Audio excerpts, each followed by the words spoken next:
మరణానంతరం మన అంత్యక్రియలు జరిగిన తర్వాత ఏం జరుగుతుందో ఎప్పుడైనా ఆలోచించారా? కొద్ది గంటల్లో రోదన ధ్వనులన్నీ పూర్తిగా సద్దుమణుగుతాయి. కుటుంబ సభ్యులేమో బంధుమిత్రుల కోసం హోటల్ నుండి భోజనం తెప్పించడంలో నిమగ్నమవుతారు. మనవళ్ళు మనవరాళ్ళు ఆటపాటల్లో మునిగిపోతారు. ఓ యువతీ యువకుల జంట రొమాంటిక్గా ముసిమిసి నవ్వులు నవ్వుకుంటూ పరస్పరం ఫోన్ నెంబర్లు ఎక్స్చేంజ్ చేసుకుంటారు.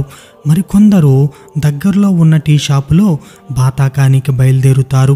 అప్పటి వరకు ఆప్యాయత వలకబోసిన పక్కింటాయన శ్రాద్ధకర్మల సందర్భంగా వదిలిన పిండోదకం విస్తరాకులు తన ఇంటి ముంగిట పడ్డాయని చిర్రుబుర్రులాడుతాడు. ఈలోగా దగ్గరి బంధువు ఒక ఆయన ఆఫీసులో సెలవు దొరకని కారణంగా అంత్యక్రియలకు హాజరవ్వలేకపోయానని కుటుంబ సభ్యులతో మొక్కుబడిగా వాపోతాడు.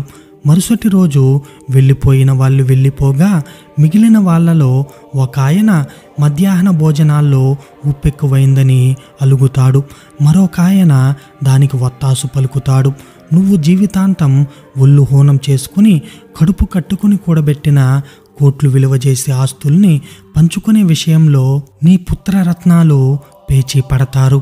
నీ అంత్యక్రియలకు ఎవరెంత ఖర్చు పెట్టారో అనా పైసలతో సహా లెక్కలేసి వాటాలు తేల్చేసుకుంటారు. అప్పటికింకా నువ్వు పోయి నిండా 4 రోజులు కూడా కాలేదు. మెల్లగా బంధుమిత్రులందరూ ఒక్కొక్కళ్ళుగా జారుకుంటారు. విదేశాల నుండి వచ్చిన బంధువులైతే 11వ రోజు తర్వాత తిరుగు ప్రయాణానికి ఇప్పటి నుంచే రహస్యంగా ప్రణాళిక సిద్ధం చేసుకుంటారు. నువ్వు పోయిన విషయం తెలియక నీ ఫోన్ నంబర్కు వచ్చే ఫోన్లన్నీ నీ కొడుకో కూతురో విసుగ్గా ఆన్సర్ చేస్తారు. కుదిరితే నీ ఆస్తిపాస్తులు రావలసిన బాకీల గురించి తెలివిగా కూపీలాగుతారు. అంతలో తమ ఎమర్జెన్సీ లీవ్ అయిపోవడంతో కొడుకులు కూతుళ్ళు నీ భార్యని ఒంటరిగా వదిలేసి వెళ్ళిపోతారు. నెల తిరగక ముందే నీ జీవిత భాగస్వామి టీవీలో వస్తున్న కామెడీ షో చూస్తూ పగలబడి నవ్వడం జరుగుతుంది. అంతకుముందే అన్నదమ్ములు అక్కా చెల్లెళ్ళు యథాతథంగా సినిమాలు షికార్లు చుట్టుబెట్టేస్తుంటారు.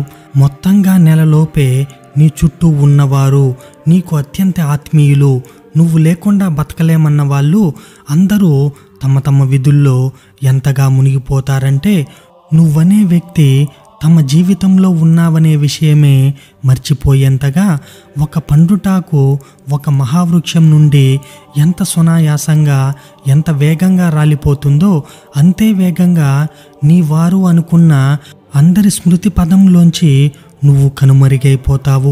నీ మరణానంతరం కూడా అవే వర్షాలు, అవే రాజకీయాలు, బస్సుల్లో సీటు కోసం అవే తోపులాటలు, పండుగలు ఒకదాని వెంట మరోటి వస్తూనే ఉంటాయి.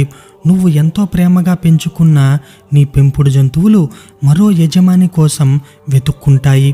అంతలో నీ సంవత్సరీకాలు రానే వస్తాయి.